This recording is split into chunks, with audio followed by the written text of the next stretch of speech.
Are you ready for it? Yes, chef. 3, 2, 1.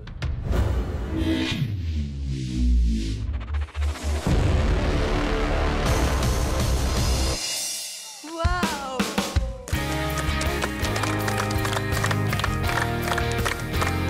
So the curtain falls, and behind the red curtain is a red truck.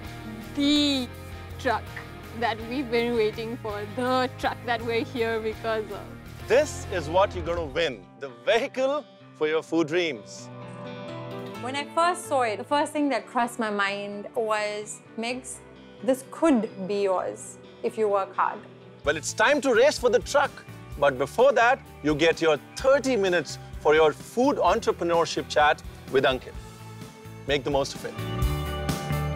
So when the judges told us that we'd be getting time to spend with Mr. Ankit Nagori, I actually felt very fortunate because we were going to learn a lot of things that we never knew about. So great to be meeting you girls.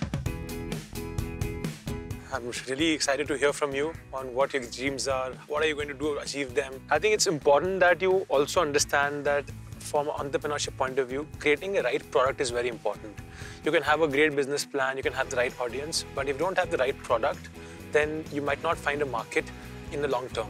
Like, I want to hear from you guys, what do you think about, what is that product or what is that vision that you have when it comes to food entrepreneurship? Maybe we can start with you. My food dream as of now, how it's cultivated while I've been on my journey here with the food truck, is to incorporate all the friends I've made in the footballers and cricketers while working with them, travel to local areas with them, to explore the taste there, take their flavors on, and then go and sell it out to the market. What about you?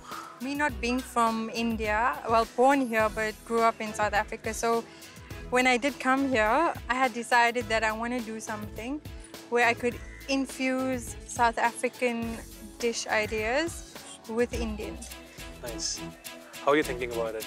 I was really happy at the thought of a food truck because I had wanted to kind of blend in this idea of driving around with the food truck. Brilliant.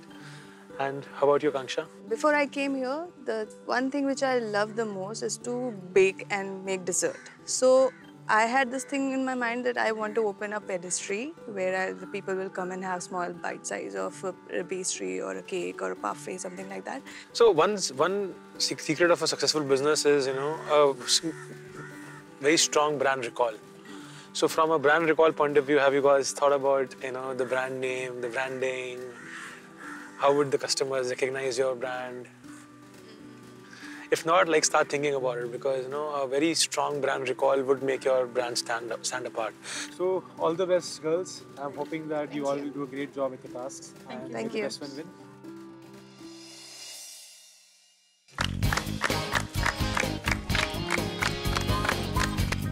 All right, all smiles, huh?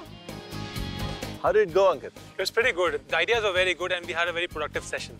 So, Ankit, would you put your money into any of these business proposals? So, Ramvi, like you keep saying that the proof is in the pudding. So, once I've tasted the food, then maybe yes. That's true. But in Ankit's case, the proof is also in business viability. So, I think for all of you, the idea would be to first try out in a small size. Get to unit economics positive because business plans look really pretty on the paper, but they have to generate money. All right, so we have a health food truck, a fusion food truck, a gourmet food truck, and a patisserie, a cafe food truck. Great ideas, all of them individually.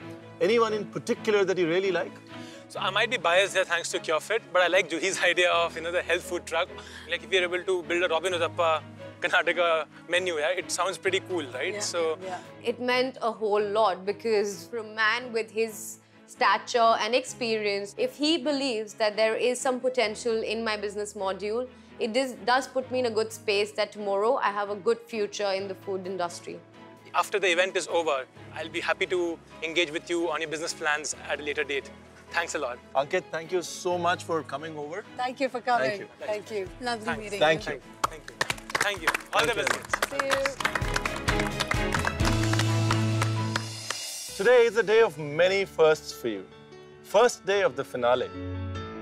Your first glimpse at the prize.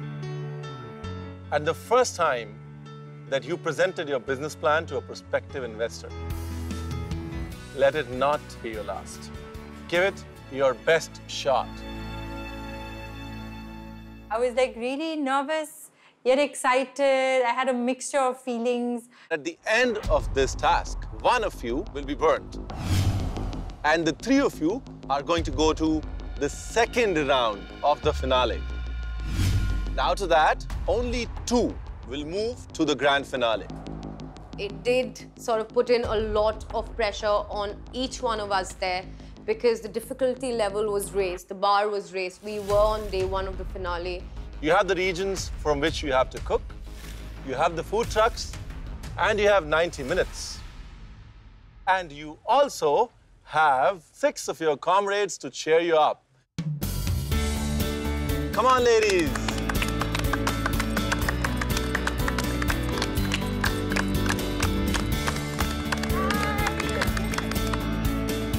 That was a great feeling because they were all a part of the show and they were there for us at this very crucial time. You guys look beautiful and radiant, absolutely. Thank you. All right, ladies, are you ready? Yes! Are you ready? Yes! All right, street food task, 90 minutes, start now!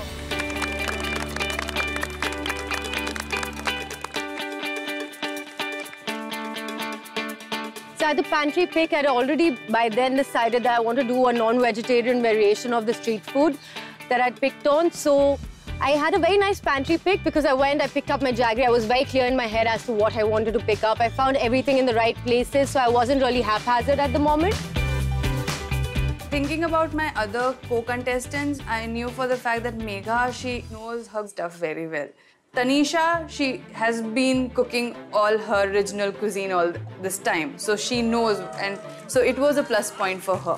Juhi has stayed in Bangalore, so she was a bit familiar with that zone also. So she was confident. So I was feeling that I am the only one who is not familiar with that particular zone, and I have to figure out, and I have to make something different. I had gotten all the ingredients that I needed for my dish that I was going to make on that specific day. So I was quite happy with it because I had gotten everything required for my dish.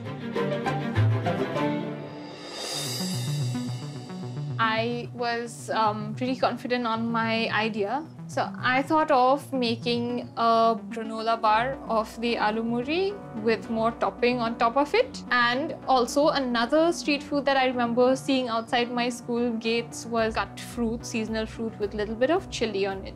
I thought of trying a different process and I thought of trying out the chili gel. So I kind of knew that I had to give equal timing to both because the bar needed to set, I needed to make a mixture, and this needed to set because of the gelatin. So I got on to making the gel. From the picks, I got the eastern region, which is of course home ground. I was very happy about that, and I hope that works to my advantage, but I also hope that people don't have too much of an expectation because I've got the eastern region. I've got the south of India, so I am going the south coastal bit, Karnataka, Mangalorean, a neer dosa with a ghee roast and a twist on it. And I have some tender coconut. I'm going to do a tender coconut and a pineapple caviar salad to freshen up the spicy elements of the ghee roast. So I decided to first make my neer dosa batter, which is just water, salt, and the rice flour, which didn't take as much time. I started to work on that, get the right texture and the right consistency of that. Kept that aside. I got my chicken marinated as soon as that was done.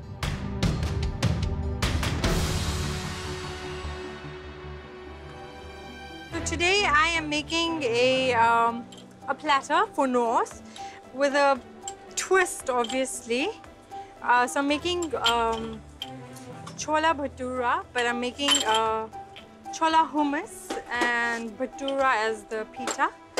Then I'm making a samosa pinwheel, and I'm making paratha waffles, crispy paratha waffles, waffle sticks actually. And I'm making a dessert, which is gulab jamun, but in a very different way. Basically, I wanted to make a Northern Indian street food elevated platter. And I felt that it being a platter, it's going to take a lot of my time. So I'd have to manage my time really, really well. So I started with dough for the pitas. I love getting my hands dirty in the kitchen. That's only then you know you're cooking.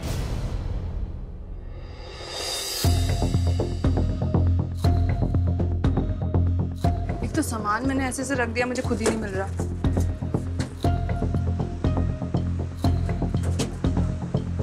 As I am making Gujarati dish, so for me today the basic idea of the dish will be, street food will be something sweet, something tangy, something spicy. Because Gujarati, they don't eat, as per me, they don't eat much of spicy, so I am gonna incorporate with that with more of the sweetness flavor. When I started cooking, I had this thing in my mind that I need to replicate or invent something out of dabeli, which is a traditional street food from Gujarat. So I didn't want to use a normal bread. So instead of that, I used khichu. So I had a basic recipe in my mind, so I started preparing that.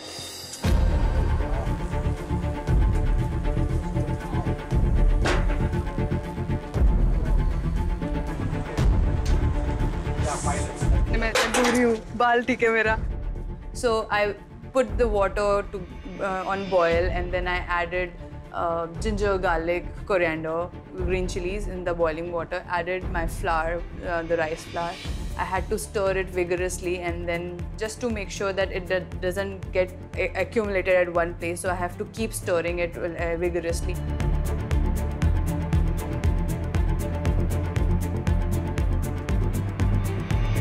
And then I took a mold and spread a cling film wrap on that, and I transferred my khichu in that, and I let it to set in the fridge.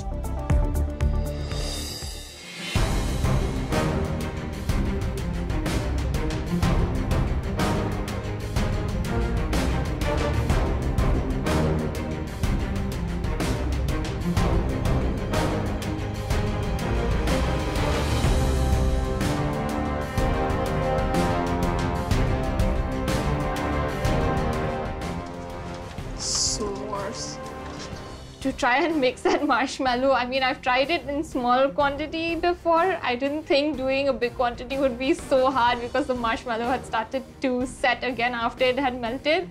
And it was really, really tough. It took all my energy trying to mix that in and layering it flat.